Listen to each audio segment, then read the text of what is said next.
മുമ്പും മിനിസ്റ്ററായിരിക്കും സിനിമയിൽ അഭിനയിച്ചു. നല്ല സിനിമയാണ്. വെറുതെ ഒരു തല കാണിച്ച് ഒരു കഥ പറയുമ്പോൾ ആ കഥ ഞാൻ നല്ല ക്യാരക്ടർ എന്താണെന്ന് വെച്ചാൽ ഒരു കഥ ഞാൻ എൻ്റെ കൂട്ടുകാരനോട് പറയുമ്പോൾ ആ കഥയിൽ ആ കഥാപാത്രത്തെ എടുത്തു പറഞ്ഞിട്ടുണ്ടെങ്കിൽ മാത്രമേ നമ്മൾ ആ സിനിമയിലുള്ള പ്രസൻസ് ഉള്ളൂ. അതൊക്കെ വെറുതെ സൈഡ് റോളെന്ന് വിചാരിച്ചാൽ നമ്മളെപ്പറ്റി പ്രസൻസ് ഉണ്ടാകും. ഒരു കഥ ഞാനൊരു കഥ ഗോകുലിൽ പറഞ്ഞു കൊടുക്കും, സിനിമ കണ്ടിട്ട് ഒരു കഥ ഗോകുലിൽ പറഞ്ഞു കൊടുക്കും. അപ്പം ഞാൻ ആ പറയും അവനാ കേൾക്കുന്ന എല്ലാ കഥാപാത്രവും ഇമ്പോർട്ടൻ്റ് ആണ്, അല്ലാത്തതൊന്നും ഇമ്പോർട്ടൻ്റ് ആണ്.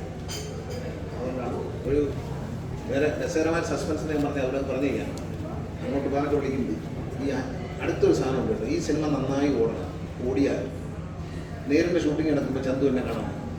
അപ്പോൾ എന്നോട് ഒരു കഥ പറഞ്ഞ സാറേ ഞാൻ പറഞ്ഞു അങ്ങനെ മാറി ഞങ്ങൾ കഥ പറഞ്ഞു. അതായത് ഈ സയൻസ് പൊളിറ്റിക്സ് കൂടെ ചേർത്തിട്ടുള്ള AI ടെക്നോളജിയിൽ എന്ത് ടെക്നോളജിയാണ് പറയുന്നത്,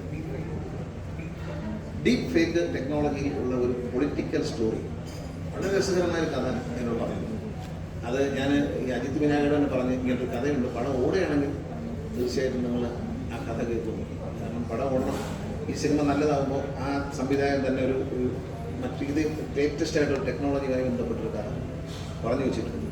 അത് നല്ലൊരു സ്റ്റോറിയായിട്ട് എനിക്ക് അത് ഒരു കേരളത്തിലെ ഇന്ത്യയിലെ പൊളിറ്റിക്സ് ഈ ഡീപ്പ് ഫേക്ക് ടെക്നോളജി ഉപയോഗിച്ചിട്ടുള്ള ഒരു ടെക്നിക്കൽ സിനിമയാണ്.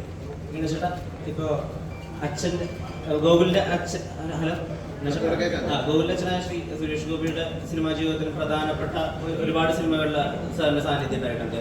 ഇപ്പോഴും അദ്ദേഹത്തിൻ്റെ കരിയർ ബെസ്റ്റ് ആയിട്ടുള്ള സിനിമയിലും ഗണേശ് സാർ തന്നെയാണ് അതിൽ ഏറ്റവും പ്രധാനപ്പെട്ട ഒരു സ്ഥലത്ത് നിൽക്കുന്നത്. അതിന് വലിയൊരു നിയോഗത്തിൻ്റെ ഒരു അവസാനമായിട്ട് അല്ലെങ്കിൽ ഒരു എന്താ പറയുക വൃത്താകൃതിയിൽ വിധി പൂർണ്ണമാവുന്നു എന്നൊക്കെ പറയുന്ന പോലെ ഒരു ഫീലിംഗ് ഉണ്ടോ? അല്ല, ഗോകുലെ എനിക്ക് ഭയങ്കര ഇഷ്ടമാണ്. കുഞ്ഞ് അവനൊരു ഇപ്പോഴവൻ്റെ ശരീരം വളർന്നുള്ളൂ, കുഞ്ഞുങ്ങളെ മനസ്സിലായിട്ട് വെറും നമ്മളെന്തെങ്കിലും പറയുമ്പോൾ നോക്കിയിരിക്കും ഇങ്ങനെ കുഞ്ഞുങ്ങൾ കഥ കേൾക്കുന്ന പോലെ ഇരിക്കും. നല്ല സുരേഷ് ഗോപി എൻ്റെ കൂടെ അഭിനയിക്കുന്ന ആദ്യം യുവജനോത്സവം സിനിമയിലാണ്. ഞാനതിലൊരു പോസിറ്റീവ് ക്യാരക്ടർ, സുരേഷ് ഗോപി വില്ലനായിട്ട്. അന്ന് നമ്മൾ തുടങ്ങിയ ഒരു സൗഹൃദമാണ്. ഇവരുടെ കൊച്ചുകാലത്ത് എനിക്കറിയാം, കുഞ്ഞിലേ അറിയാം.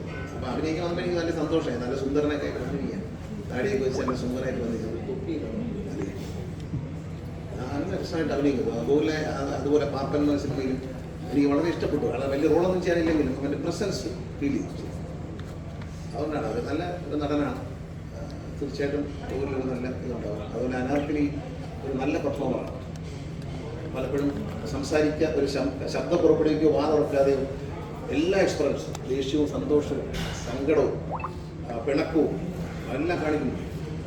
മറ്റൊരു രസകരമായ പൂച്ചയാണ്. ഈ പൂച്ചയെ കൊണ്ടുവന്നിട്ടോ നല്ല മനോഹരമായ പൂച്ച. എനിക്കത് ഈ പൂച്ചയെ കൂടെ പേടിയാണ്, തൊടാൻ ഭയങ്കര ഇതാണ്. ഡോഗ്സുമായിട്ട് കുഴപ്പമില്ല, പക്ഷേ പൂച്ച ഭയങ്കര. എൻ്റെ ചന്തു പറഞ്ഞ് സാറിൻ്റെ മടിയിലൊന്ന് ഇരുത്താം, ഞാൻ ഇവൻ്റെ അവിടെ ഇരിക്കട്ടെന്ന് പറഞ്ഞു. ഒരു ഫ്രണ്ടിൽ ടേബിളിൽ വെച്ച് പൂച്ച ചാടി ഓടിക്കണം. പൂച്ചയുടെ ഇടയ്ക്കിലേക്ക് തിരിഞ്ഞ് നമ്മളെ നോക്കും. ആരടാ ഇത് കുറേ പണിയെടുത്ത് നമ്മൾ ഈ പൂച്ച ഒന്ന് എൻ്റെ മടിയിൽ ഇരുത്താൻ. കാരണം പൂച്ചയ്ക്ക് മനസ്സിലാക്കി അവനാണ് ഇരുത്ത് എന്നെ ഇഷ്ടമല്ലാത്ത ആളാണ് എന്ന് മനസ്സിലാക്കേണ്ടത്. പൂച്ച ഇറങ്ങി പോകും, എന്നെ ഒന്ന് തിരിഞ്ഞ് നോക്കി പൂച്ച ഇറങ്ങി. ആ പൂച്ച അവസാനം ഞങ്ങൾക്ക് സെൻസറിൽ കളയേണ്ടി വന്നു, ആനിമൽ സർട്ടിഫിക്കറ്റ് കിട്ടാത്തതുകൊണ്ട് എല്ലാം വെറുതെയിലായി. അതുകൊണ്ട് പറഞ്ഞുകൊണ്ട് ഞങ്ങൾ ചെറിയൊരു തിയേറ്റർ വിസിറ്റ് ഉണ്ട് PVR ജസ്റ്റ്